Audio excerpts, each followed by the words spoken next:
Genesis 38? I know I haven't. And you may never have studied it or heard a study on Genesis 38. I know I've delivered one a couple of times, but it's just not one of those chapters we like to look at. So let's pray and then we'll look at it. Thank you, Lord, for Genesis 38, for teaching us what you teach us. Please guide us, lead us tonight, how we want to hear your voice tonight, especially on this less than comfortable chapter. We thank you. Amen. Genesis 38. Well, if you were to just read through this chapter, maybe for the first time, as you're reading through Genesis for the first time, you might wonder what this is even doing here. Why do we even have this chapter? If you were one who took me seriously when I told you that everything in the Old Testament points forward to Christ, everything speaks of Christ and describes Christ either in principle or precept or through direct instruction, actually telling us what to expect with Christ, then you might wonder how Genesis 38 even fits in. But I'll have you know that this chapter is going to serve three purposes for us, which we'll touch on again when we're done. It's going to help us to paint a contrast between someone who is concerned about God and someone who's concerned about self. It's going to warn us against seeking after the worldly concept of self-satisfaction. And it's going to demonstrate the incredible grace of God. So let me read some of this and we'll start digging in. Genesis chapter 38. At that time, Judah left his brothers and settled near an Adullamite named Hira. There, Judah saw the daughter of a Canaanite named Shua. He took her as a wife and slept with her. She conceived and gave birth to a son, and he named him She conceived again and gave birth to a son and named him Onan. She gave birth to another son and named him Shelah. It was at Kezib that she gave birth to him. At what time? Genesis 38, verse 1. Well, here's the deal. If you remember the end of Genesis 37, Joseph got sold into slavery and taken down to Egypt. We will not see Judah and Joseph together again for roughly 20 years. During that period of time, after Joseph has been sold into slavery, but before the two are reconnected, during that time, here's a story that happened. While Joseph is down in Egypt, meanwhile, back at the ranch, here's what happens with Judah. Now, you remember Judah. He is the fourth son of Jacob and the fourth son of Leah. And he had been living with his family members as one big clan, moving around with them. And here at the beginning of this chapter, he leaves them. He moves away. And I don't know if you caught that, but that should make you say, uh-oh. Here is a man who is hanging out with the people of God, living in the blessing of God. Now, they might be very dysfunctional. They might be a bunch of losers, but they are the people that God is watching out for. And he says, I'd like to do something else. I'd like to leave the people of God in the place of God and go somewhere on my own. I want to do something else. He has this friend named Hira who's an Adullamite. Adullam was a community or clan of Canaanites. So he's a pagan. He's got a good friend who's a pagan. Uh-oh, you should say. Didn't we just talk about the whole don't be yoked together thing? Oh, now we can have friends who don't know Christ. How are we going to tell them about Christ unless we know him? But you're going to find out here in a minute, this guy, Hira, and Judah are tight. I mean, they are partners, in a way. And we're warned against that, and that's going to come to get him. Not only that, but Judah saw the daughter of a Canaanite named Shua and took her. He see, wants, gets. I listened to multiple commentators and read a bunch of stuff on this chapter, and more than one called her a Canaanite cutie. That was pretty funny. Shua, the Canaanite cutie. By the way, we're not sure, based on the word order here, if the woman's name is Shua or if her dad's name is Shua. But later she will be referred to as Shua. And it's a Canaanite name, so we're not even sure if it's a feminine or masculine name, but we're just going to go with the fact that her name is Shua. So he saw this Canaanite woman and he wanted her for what purpose? Well, so he could sleep with her and have children. That's what he wanted her for. Apparently, she was pretty attractive. And he took her and he slept with her, and she conceived and gave birth to a son and named the son Now, so far we've seen Judah do a number of things that we know you're not supposed to do. He left the place of God and the people of God. He went and hung out with people who were not of God. He took a wife who was not a godly wife, and now he's having children with her. I mean, all of the basic things that God said, probably not a good idea. He's just digging in. And why is he doing this? Because he is desiring something beyond what God is offering him.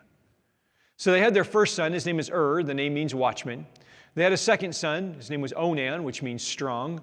And then the third son, which is the only one with a Hebrew-sounding name, and it's not Shelah, although we want to call the boy Shelah.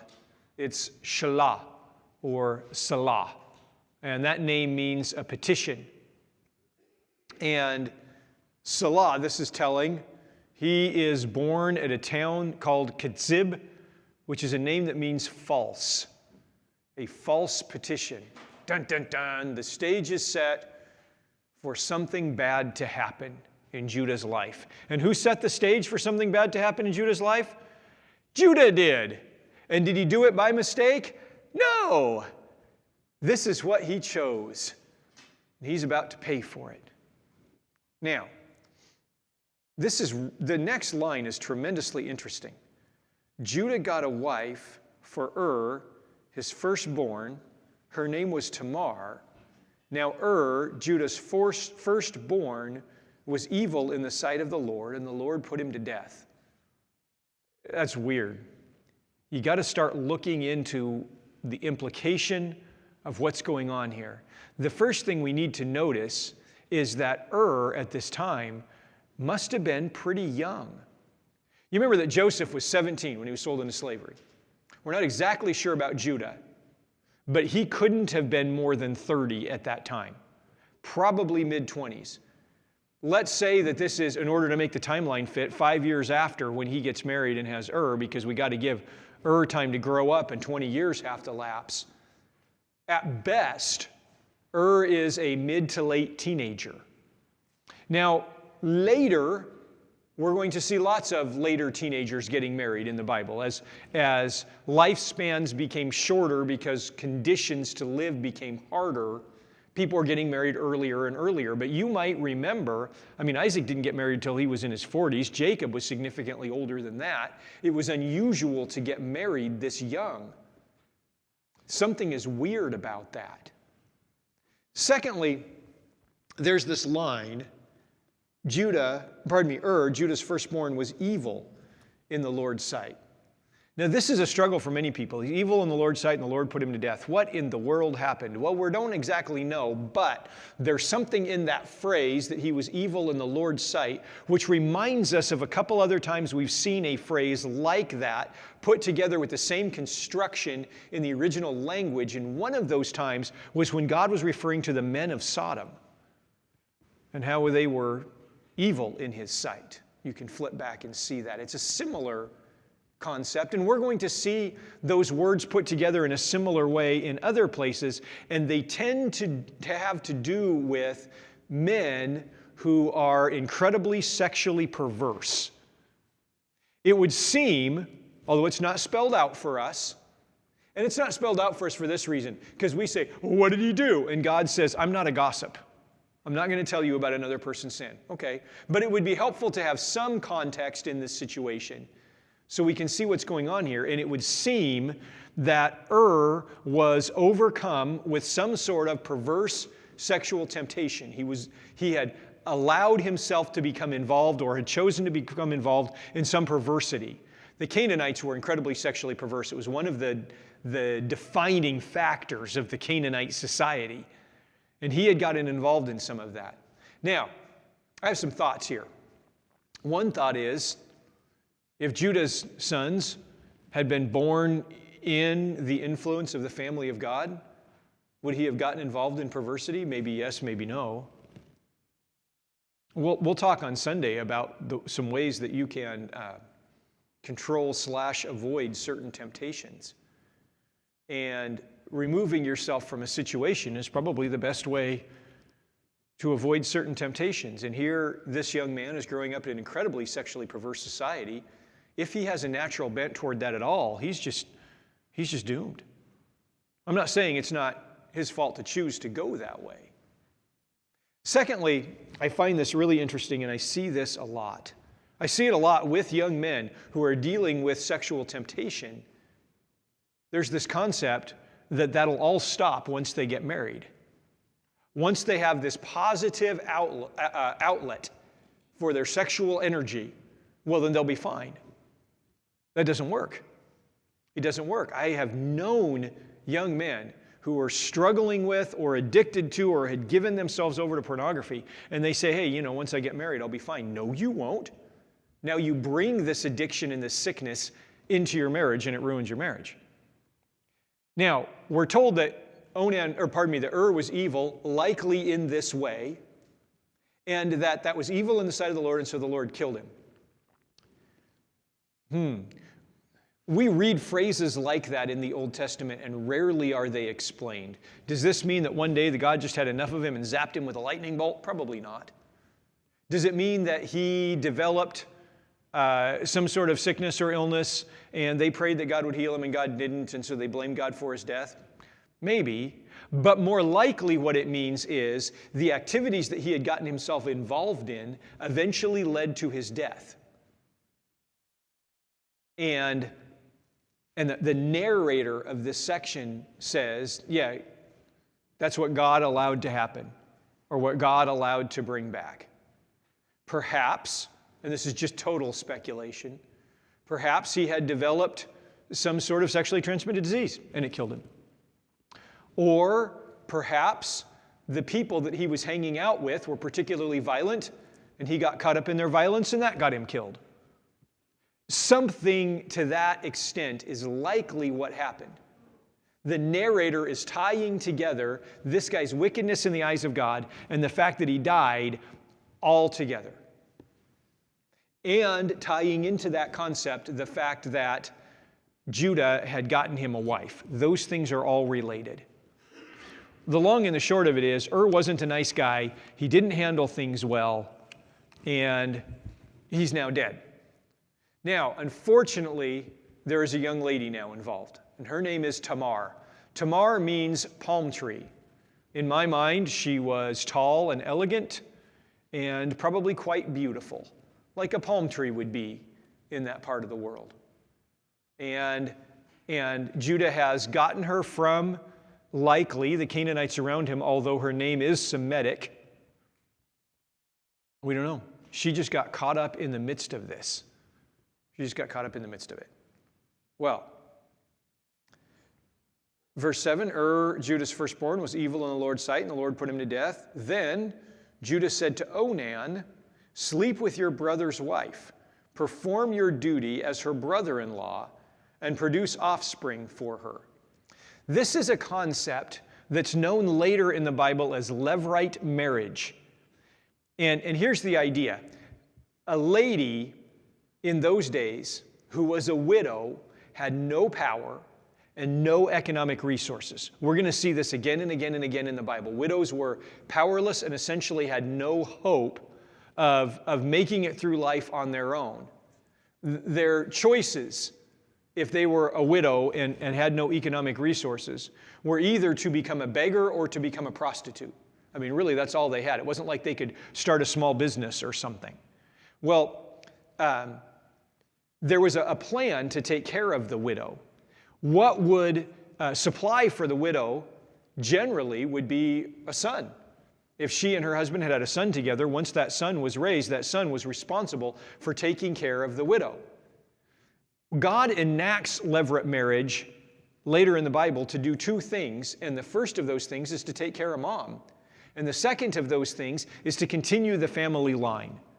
because the line of the blessed people, the chosen people, becomes so important as we go through Scripture, that we want to make sure that the family line of Abraham continues, and if somebody dies for some reason, their line shouldn't just be stopped. Now, honestly, I'm thinking that that's more what Judah is concerned about here than Tamar. Judah doesn't care nothing for Tamar. But it was his firstborn who died. His firstborn is his inheritor. That's the prince of his estate. Well, now his inheritor is gone. So if and Tamar had a child together, then that child would now be the prince of the estate and the inheritor. Well, in a lot of those kind of Middle Eastern, Asiatic people groups, like the Canaanites around them, and the Hittites, some of the Egyptians, even some of the groups that formed to become some of the Asian peoples that we think of now, that was a common practice. If your brother died without leaving an heir, then you would go and sleep with his wife and have a kid, and that kid would not be your child. That kid would be counted as your brother's child.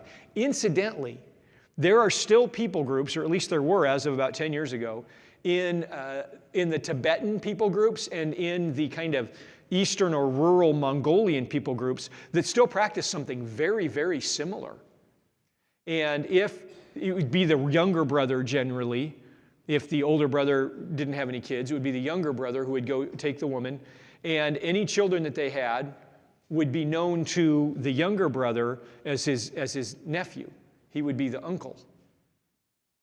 Interesting practice, something that, yeah, I agree, it's something that kind of raises the cackles on the back of our neck, but in those days was considered to be a necessary economic practice and necessary for the continuing of the family.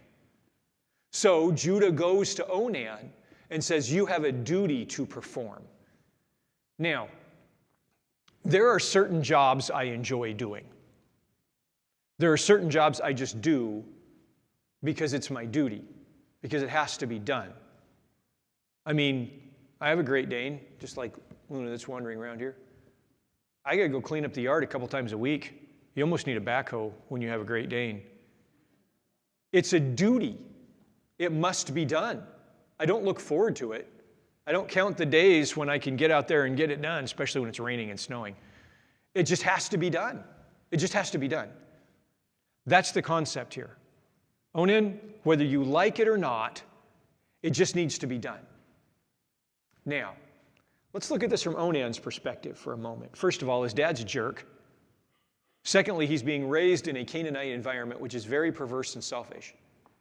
Onan is now, since his older brother has died, the inheritor of the estate.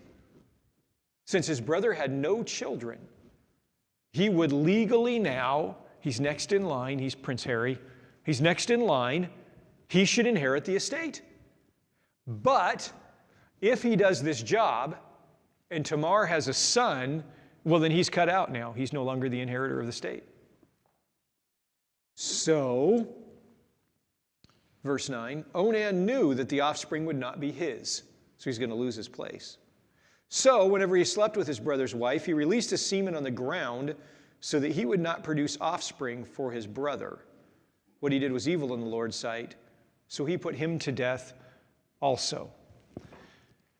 Well, I tell you, many have used this statement, especially verse chapter 10, to say we should not use any form of birth control, that was evil in the Lord's sight, that he attempted to use some form of birth control.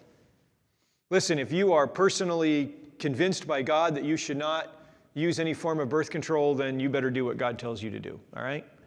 Or if you feel like you're one of those special people that says, we'll just have as many as we can. Good for you. Go for it. Here's my thought. God created all of creation in 6 days. He created all of creation. At the end of the 6th day, he said, that is very good. And then on the 7th day, he rested. And then on the 8th day, he didn't create more. Now, he could have. He could have just kept on creating. He could have just created and created and created and created and created. But he didn't. He said, I have enough. I'll stop creating now. having babies is such a special thing, because really that's the one time that humanity genuinely partners with God in creation. Now, I understand that there's a lot of things that we can create. We can create, art, and we can create devices and things that are really cool. And I understand that we're using the materials of the world to make these things, but they're coming from our mind. And I think that in those kinds of things, we reflect God. When we create stuff, we have ideas, we make songs, these kinds of things, we're reflecting something of God. But the creation of life, well, that's really unique. And that's something that we can only have a hand in when we have babies. And I think that that's part of why it's been in all societies since the beginning of the time, the parents' right to name their child. I mean, naming a child is a big deal if you really think about it. I mean, you're giving this child like one of the most important things about them. They have no say over it. You choose it for the child. Always irritates me when kids are like, well, I don't want that name. I want this other name. You don't get a choice. That's one special thing that God has given you. God made man and he named him man, or mankind, Adam. It's not his first name. That's what God called them. Well, when we have kids, we get to say, this is Lindsay, my kid. I have chosen this. That's their identifier. You know, when Addie goes in and does cognitive evaluations on people who've had a traumatic brain injury, first thing she asks them, what's your name? That's the first thing you should know before she asks them what day it is or who the president is or whatever questions. That's the first thing. That's something that's just so important. God gives us some control over that. Hey, when you're done, you can be done. And we have very good ways of controlling that now that they didn't have that back then. Now, I want you to understand that I don't think Onan's sin had anything to do with family planning.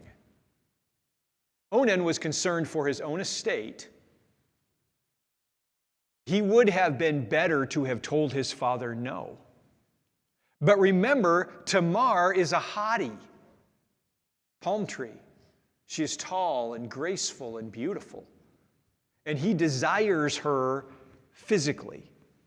So he's going after her. He has no regard for her future.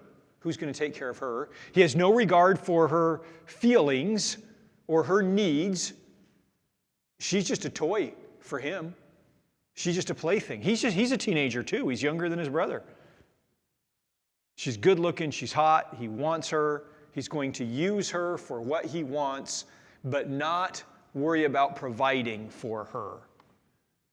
This is so remarkably common in our culture today, and in so many ways, and God is not down with this. People these days are quick to use one another for whatever satisfies them, with absolutely no regard for themselves. It's really easy to think about things like, those wicked, evil business owners who extract all that labor from their people and barely pay them. I'm not really quite as concerned about that as I am concerned about topics like this. I mean, this is a very sexually driven chapter. You just can't get away from it. Let's consider the concept of pornography that I brought up earlier. This is very, very simply using someone else for your own gratification with absolutely no desire or concern for their well-being or future. You're just using them for what you want. Doesn't matter. Somebody will say to me, but some of those girls, man, they make a lot of money. I mean, those OnlyFans girls, they bring in tens of thousands of dollars. Onan could have said that. As long as he was using Tamar as a plaything, she lived in the household of Judah, which was a very wealthy man.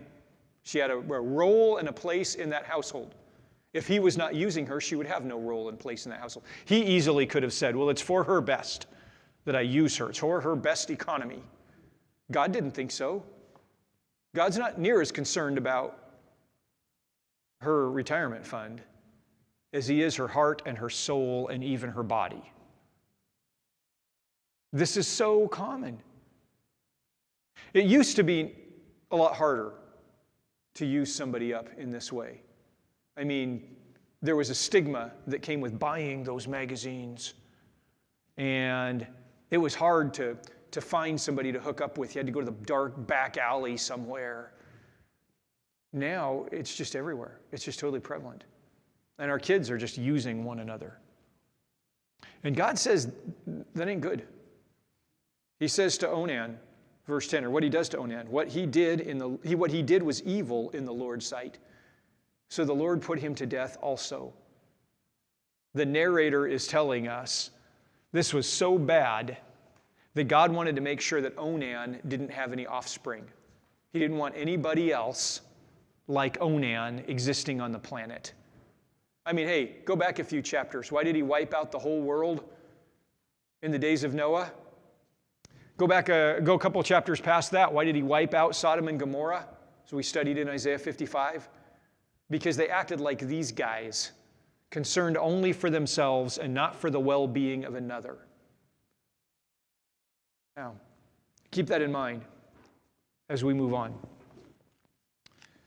Verse 11, then Judah said to his daughter-in-law, Judah said to his daughter-in-law, Tamar, remain a widow in your father's house until my son Selah grows up. For he thought, he might die too, like his brothers. So Tamar went to live in her father-in-law's house. Judah's like, uh-oh, this girl is bad luck. She killing my boys. And he sent her to live in her dad's house. Now, this is wrong of Judah. This is wrong. Had Tamar married and died, and there were no brothers, or died and there was no father, Judah was gone at that time, then Tamar's only hope to live is to go to her father-in-law's house. Do you remember the concept of the dowry? That when you go to ask for a girl for your son, you pay an excessive price. And remember, I told you that price is to do two things. It's to replace her economic value in the family, because she has great value, and now you're taking her out of that, and something has to compensate, because now her parents are going to need that. And the second thing is that's to serve as her safety net in case she gets one way or another rejected from the household. There's somewhere she can go. There's something she can live on. That's her entire safety net. Now, because of the fact that there were brothers and because of the fact that there's a father-in-law, Judah, she actually belongs to Judah's household at that point. He is actually required to take care of her, to maintain her for the rest of her life. But he says, no, go away. I don't even want you in this household. He is so convinced that she's the problem that he sends her out. Tamar has no say in the matter. She just has to do whatever Judah says. So off she goes to her father's house. And he actually has the right to turn her out. He actually has the right to say, no, that's not how this works. You can't come home. But he's a better guy than Judah and allows her to come in. Now, he says to her, remain a widow in your father's house until my son Salah grows up. So this is what he tells her, that when the boy's big enough, you'll go to him as a wife. Probably won't be his primary wife, probably won't be his first wife, but you'll be a wife, and you'll have a son, and that son will take care of you. This kid, I'm assuming at this point, must be like between 10 and 15 years old. So not old enough to get married yet, but old enough that you can see that that'll come, that there's not a tremendous age gap here, that this is going to work. So that's what she does. She goes to live in her father's house. Verse 12, after a long time, this is a period of years, Judah's wife, the daughter of Shua, died. When Judah had finished mourning, he and his friend Hira the Adulamite went up to Timnah to his sheep shearers. So Judah's wife died. There is a required period of mourning when he has to act like it really stinks. And then after that, he's off the hook.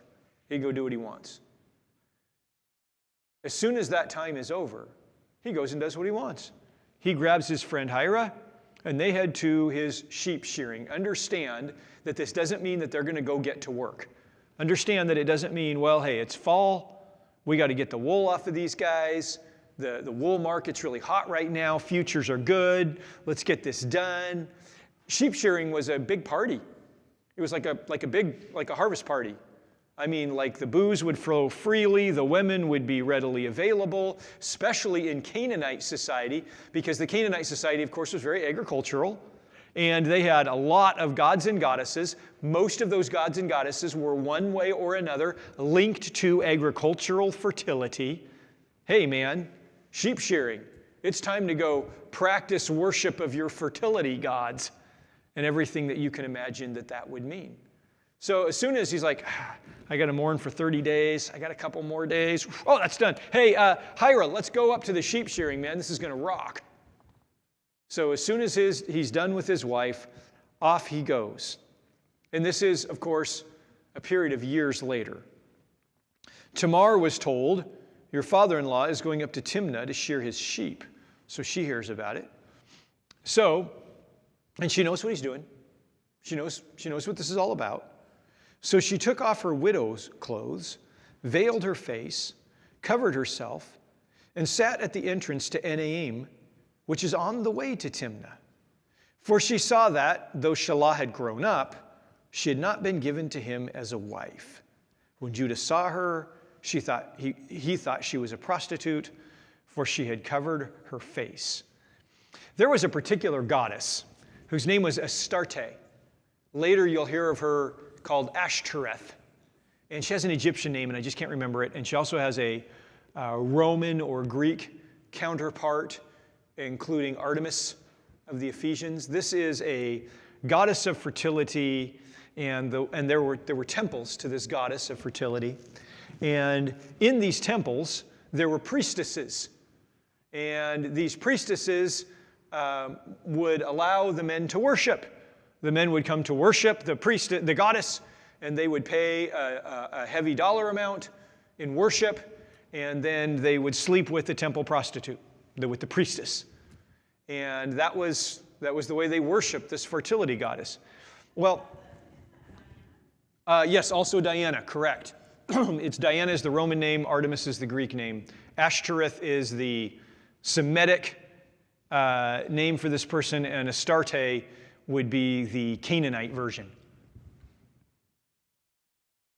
Well, anyway, the way that they would gain converts to their religion, if you will, is they would send these temple priestesses out at certain times of year when the men would be coming for things like sheep shearing, big party.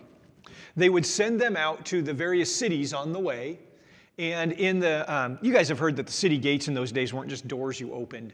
They were marketplaces, they were courts and all that. Well, they would take up like a storefront, if you will, or a booth in the city gate. And as the men would come by, they would say, come worship the goddess with me. Come and worship the goddess. And they would be dressed in a particular way. Their face would be veiled in such a way. I mean, these guys didn't want to look at their faces. They were not interested in knowing the person. So they would dress in a particular way. They would be veiled in a particular way.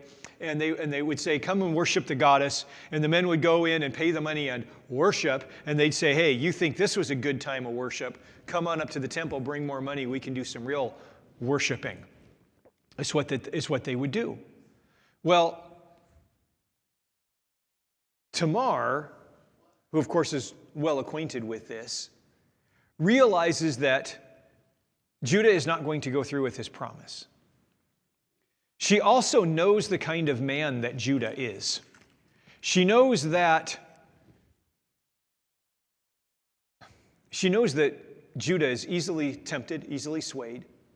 She knows the kinds of sons that he raised who were very sexually perverse. She knows her father-in-law well enough to know that she can trap him. That's pretty sad, I think. I mean, think about Judah's reputation. Obviously, he thinks he's pretty cool. Everybody else knows he is an absolute pig. I sometimes wonder about Tamar's motivation for doing this. I mean, we're going to think that it's just to have a kid. Because, I mean, if she doesn't have a son, her whole life's going to become prostitution, quite frankly. So you may as well give it a shot. I don't know. Sometimes I wonder if she does it just to point out to Judah what a pig he is. I wouldn't be surprised. I wouldn't be surprised. And we'll see that play out. So, verse 15, when Judah saw her, he thought she was a prostitute, for she had covered her face. Now, the word used for prostitute here is tzanah. It's just the common prostitute. Judah does not care that she is a temple prostitute. That word comes up later. He just thinks, hooker, I'll take her. She is tall and elegant like a palm tree, and somehow it never mattered to her. I wonder if she'd seen the look in Judah's eye when he brought her home for his son and said, I can get this guy. Well, nonetheless, he went over to her. That's interesting. She did not call out to him. She did not call out to him. She did not say, hey, big boy. She knew him well enough to know that when he saw her, he would want her. Amazing. He went over to her and said, come, let me sleep with you. Hey, well, no introductions necessary here, for he did not know that she was his daughter-in-law. And she said, what will you give me for sleeping with you? And he said, I don't have any cash. How about if I send you a young goat from my flock? Hey, that's a pretty good deal for a common hooker. That's good pay. A young goat for one quickie? A young goat? That's money. The words there are a male goat, a kid. That's money. That's better than a handful of gold. This dude's willing to pay up for a quick one night, not even one night stand. But she said, how can I trust you? She knows she can't trust this guy. Only if you leave something with me until you send it. The word there is the word pledge, arabon, and it comes from the Semitic word. It has both Semitic and Canaanite roots. It's a really common word. It's actually a word that was super well known and still is throughout India and Asia. The concept of a pledge, and the word is ahab. And I don't have enough stuff in my throat to say it correctly. Ahab. And this is really interesting to me because Dave Ramsey would have you think that the charge cards were invented in the 1950s. But clear back here, she's like, I take Visa. I'll take a pledge. You can charge it. But I need something to know that you're going to eventually pay your charge card bill. What's your pledge? What's your charge? Verse 18, what should I give you, he asks. Listen to what she asks for. She may as well ask for the moon. She says, your signet ring, your cord, and the staff in your hand. Your signet ring. He would have a ring that had his mark, his initials, big J on there. And when he would go to sign a document, he would use this ring. This ring identified him legally. This is how he'd sign the mortgage, is with this ring. This was his signature, his identification, his driver's license, his social security card, his fingerprints, his retina scan, all of that stuff. That's what this was. Your cord. It could either be cord or bracelets and necklaces, but this was something that he would wear that would indicate his wealth in society. This indicated his value, his financial worth. And then your staff. Every man in those days of any standing had a staff. And it wasn't just like a walking stick. It would be ornately carved often if they were a man of wealth. It really indicated their position in society. And he, as a sheik, would have a staff that indicated that he was a sheik. He didn't wear a big hat with a sign on it that said Sheik Judah. He had this staff. Listen to what she has asked for. She has asked for his signet, which is his person, identifying his person. She has asked for his cords, or his bracelets, which identify his possessions, and she has asked for his staff, which indicates his position. His person, his possession, and his position. You want to sleep with me? I want everything. Wow. Kind of seems like a high price. You know, for a quickie with a floozy. But he gives in. Okay. Seems reasonable. Wait a minute. We were talking about logic earlier tonight. There is no logic being used here. He didn't do the math. There is no logic being used here. Oh, what an idiot. I can't imagine. Okay, happens all the stinking time. News report came out September 1st. Nestle, the world's largest food-making company, abruptly fired their CEO, Laurent Frexy. That is not how you say his name. He is French, and I will not speak French. Je ne pas parler français. And they fired him without notice and without a severance package, which is highly unusual in the world of CEOs if you know anything. This guy had a $10 million per year contract. Normally when you fire a guy like that, even if it's for breaking all the laws that exist, you give him a heavy severance package and you give him notice. You're going to be fired in 3 weeks. You have to do that because if you don't, it can greatly upset the value of the company. Your stock can tank because the leader's been ripped out of his position. This was an extreme risk for the company. And yet they just canned this guy. He'd been working for Nestle for 25 years. He'd been an executive for Nestle for 20 of those years. He had been running parts of this company and eventually the whole company, and honestly, on paper, doing extremely well. Everything he touched for the company did fine. It wasn't a matter of embezzlement. Here's why he got fired. The Nestle chief executive was sacked for hiding an office romance, and he is reported to have promoted his mistress within the firm. This guy, 63 years old, $10 million contract, had been terminated after discovering that he had been entertaining a, quote, romantic relationship with a direct subordinate. Frisky, who is French and twice married, he was married to one lady, then he started having an affair with a lady at the office, so he had to divorce her to marry that one. And now he's doing it again. He initially denied the affair when confronted by the board of directors. However, the rumors continued, and it became fact.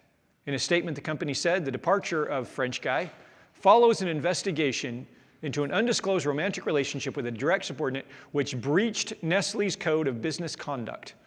In line with best corporate practice governance, the board ordered an investigation, et cetera, and dude is gone. Wow. All for a relationship with a girl at the office. He gave up his signature, his person, who he is. He gave up all $10 million a year contract. Not to mention, what about that wife at home now? I have a feeling he's not even sleeping on his own couch. And he gave up his position. Most of the time when a CEO leaves one company, they're picked up by another. Not this guy. He ain't going to go CEO nothing. He's done. He's done. Happens all the time. Happens all the time.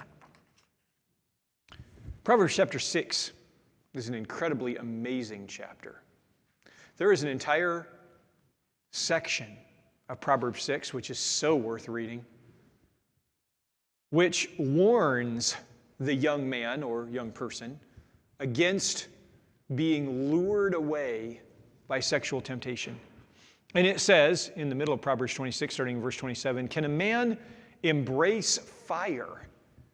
Can he give a hug to a flame and his clothes not be burned?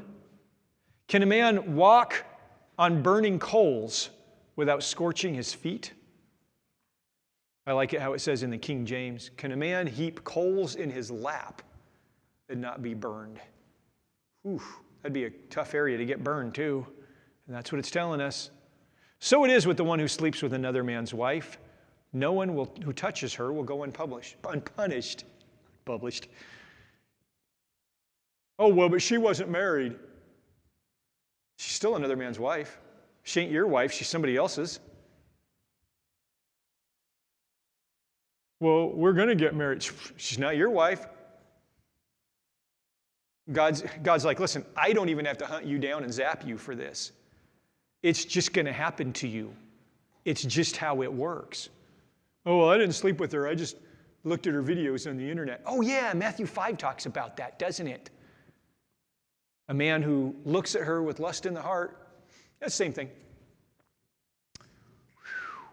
It will catch up with you sooner or later. It's just a warning here, people. Well, verse 18. What should I give you? These things. Your signet ring, your cord, the staff in your hand. So he gave them to her and slept with her, and she became pregnant by him. She got up and left, then removed her veil and put her widow's clothes back on. She went back to her dad's house as though nothing had happened. Verse 20, when Judah set the young goat by his friend, the Adullamite, wait a minute, what a wuss. He wouldn't even take the young goat himself? What a jerk. What a pansy. Hey, Hira, will you do this for me? Oh, okay, Judah. Good grief, this guy. Anyway, he sent these back. In order to get the items back, he left, I need my signet ring, man. I need my cord. I need my staff. Besides, I don't need her going around showing everybody that I did this. So Judah went, and he could not find her. Or pardon me, Judah, the Adullamite went, and he couldn't find her. The Adullamite, Hira, he asked the men of the place, where is the cult prostitute? That is the high priestess, not the prostitute, the hooker. Where is the temple priestess? Who is beside the road here? I can picture him going to that same spot at the gate, that same storefront, and there's a big sign, for lease, cobwebs in the window. He's like, whoa, wait a minute, I know she had a storefront here. And the guys are like, there has been no cult prostitute here. Whew. Uh-oh. So the Adullamite returned to Judah saying, I couldn't find her, and besides, the men of the place says there's been no cult prostitute here. Judah replied, well, then let her keep the items for herself. Otherwise, we will become a laughing stock. After all, I did send this young goat, but you couldn't find her. What is he concerned about? His reputation. The man's concerned about his reputation. Incredible. I have so much to say there, but I'm looking at the clock. You can think about that. 24. About 3 months later, Judah was told, your daughter-in-law, Tamar, has been acting the hooker, acting like a prostitute. And now she is pregnant. 3 months, that's about what it would take. It's about what it would take to know. Listen to Judah's response. Bring her out, Judah says, and let her be burned to death. It's amazing how bad your own sin looks on someone else, isn't it? We are told that the sins of other people that bother us the most are the ones that bother us about ourselves. I mean, I really struggle with being around people who don't know how to shut up. They just talk all the time. Good grief, why am I still listening to you? You heard my wife laugh in the background. I mean, the things that bother us about others are, listen, you meet somebody new and they just really grate on you, just stop for a minute. Just stop being grated on for a minute and think about it.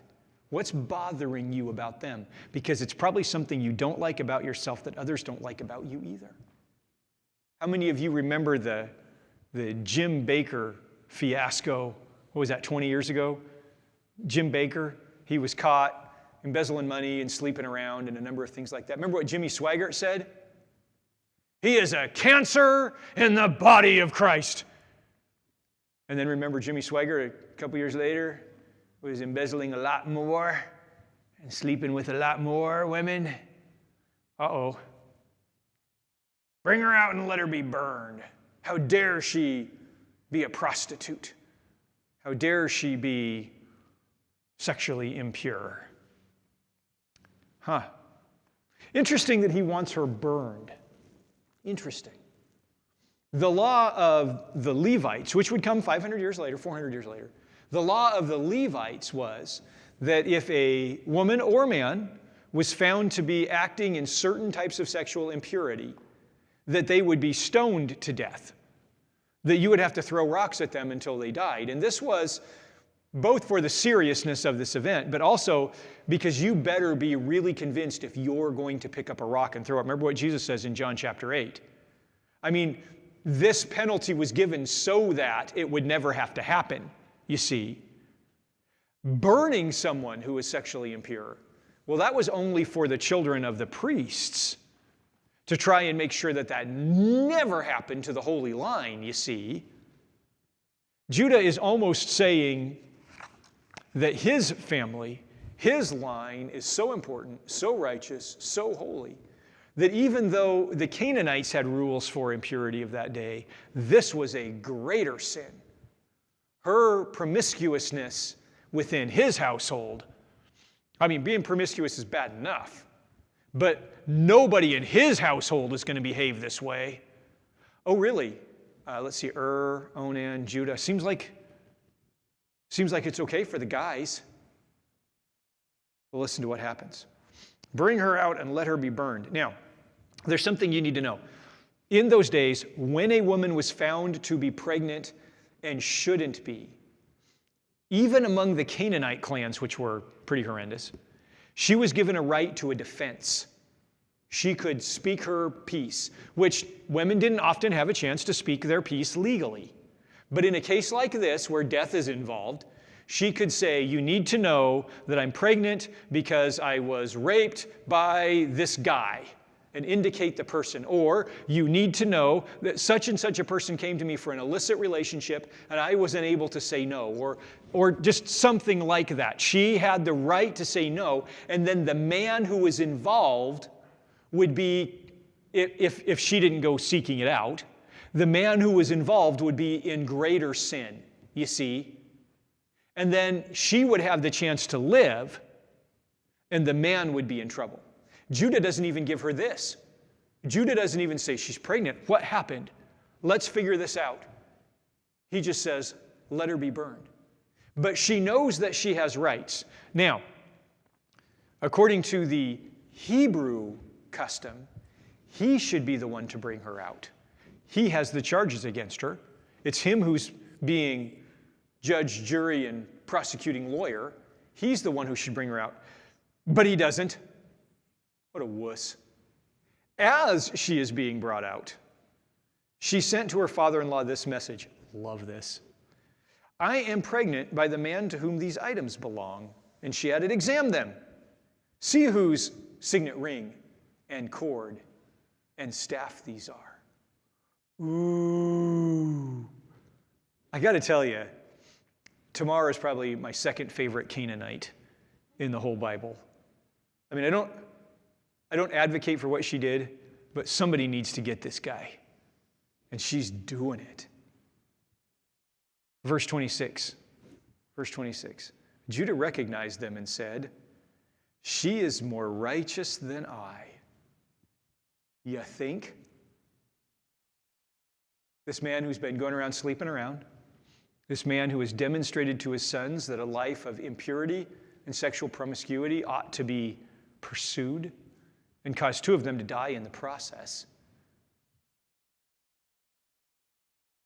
This man who let his son use her as a toy, as a plaything, did nothing about it. This man who would just randomly sleep with anybody for the price of a goat. She is more righteous than I. Yes, Judah, she is. He said, she's more righteous than I. And why?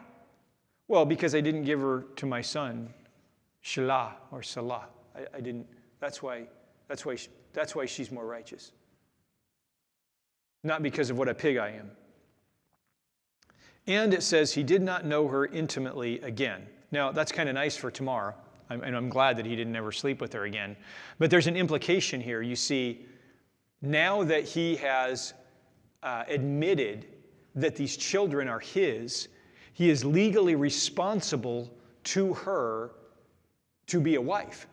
He is legally responsible to her to act as her husband.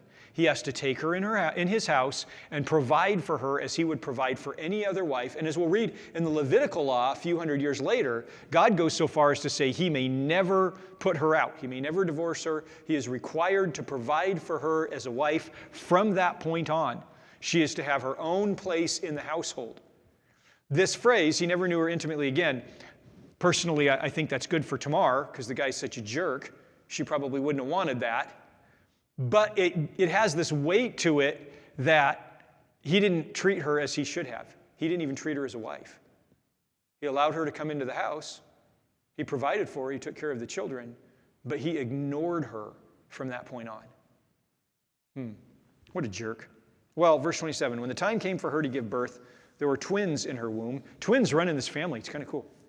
As she was giving birth, one of them put out his hand, and the midwife took it and tied a scarlet thread around it, announcing this one came out first. But then he pulled his hand back. Out came his brother, and she said, "What a breakout you have made for yourself." So he was named Perez, which means breaking out. Then his brother, who had the scarlet thread, he comes out, and she names him Zerah, which means, I have it in here, Zerah, it is revival, it's life. What was it? I don't remember. I have it in there. Rising. It means rising. And so he was named Zerah. First of all, that would have been a horrible childbirth. You got twins in there. One of them's breech. He can't come out. He's half out, and then he comes back in. Oh my gosh, they didn't have epidurals back in those days. That had to have really stunk, first of all, for her. Secondly, oh my gosh, how interesting. We don't have time. There is something revealed here that will run from here through the very end of the Bible. You have heard of the scarlet thread in the Bible. It starts right here. I told you that everything in the Old Testament speaks about Christ. The scarlet thread speaks of Christ. Oh, you're going to see it again with Rahab. Rahab, also a prostitute, in the window in Jericho, who is saved by God because of her faith in him.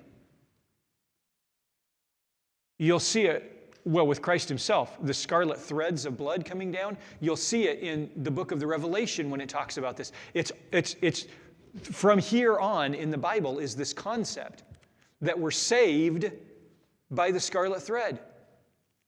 Think about this. The scarlet thread, and then he disappears.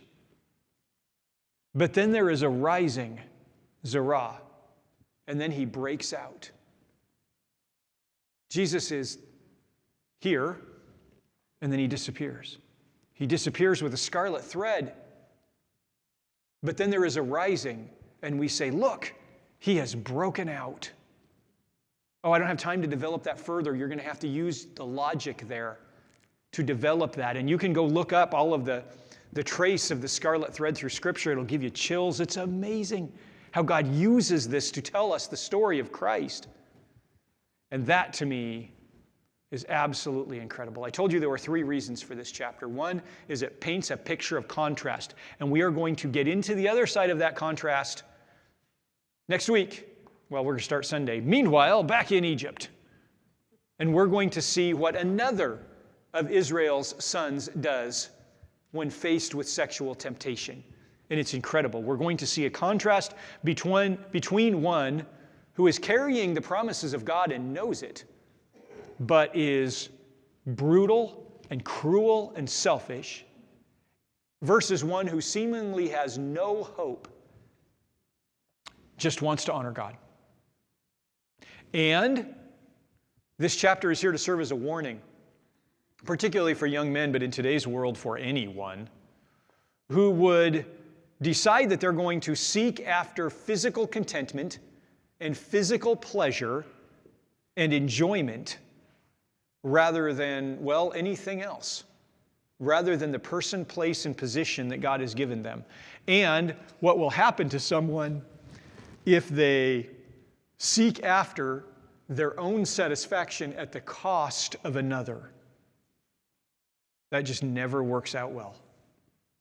And then there's a third thing. that this chapter does, which is incredible. This chapter demonstrates the tremendous, amazing, terrific grace of God beyond anything you can imagine. Listen, we've met some jerks in the Bible so far, all right? I got to say, Judah ranks right up there. He give any other jerk a real run for his money, I'm thinking, at this point. I mean, come on. I mean, we saw what he did to Joseph. We saw what he did in Shechem. Look at what he does to Tamar and his own sons. This guy is a capital grade A, number one jerk. And yet, it is from his family line that the rulers of the people of Israel come. King David was from Judah. Further, it's from the line of Judah that Christ is reconciled. Jesus himself comes from the line of Judah. Through both Mary, his mom, and Joseph, his stepdad, his legal rights come from Judah. We're told that the scepter won't depart from Judah. Jesus is the Lion of the tribe of Judah. Not only that, there are 4 women mentioned in the genealogy of Christ, and Tamar, the Canaanite, sexually abused, becoming a prostitute, scheming Tamar, is one of them. One of 4 women. She ranks up there with Mary in the genealogy of Christ. Now, I told you a while ago that God takes the dysfunctional and makes it functional. The story of God in the Bible is bringing chaos to order, bringing salvation to lostness, redemption to disaster. God redeems these people. Judah's a jerk, and Onan are a jerk, but Perez somehow becomes a God-fearer. The things that God can do, you can never say, I'm disqualified. You can never say I'm disqualified. My own actions, my own choices, the mess I've gotten myself in. Oh, God could have done something cool with me, but I wasted it. Oh, he's waiting to redeem. He has a plan of redemption and grace beyond anything you can imagine. Genesis 38. I don't think I've ever heard a Sunday sermon on Genesis 38. I know I've never given one. It's a horrible chapter. Until you realize what God can do with the mess that comes out of Genesis 38. The scarlet thread begins in Genesis 38. Fantastic stuff. You're going to have to remember that when we get into Genesis 39 that we're going to talk about on Sunday, because we are going to look at the contrast on Sunday morning. We're going to see the other half of the story. Meanwhile, back in Egypt, we're going to see that on Sunday morning. Let's pray. Thank you, Lord, that you redeem, that you care, that you love us, that you are concerned for us, and that you redeem. We thank you, Lord, that you have given us the chance to be with you still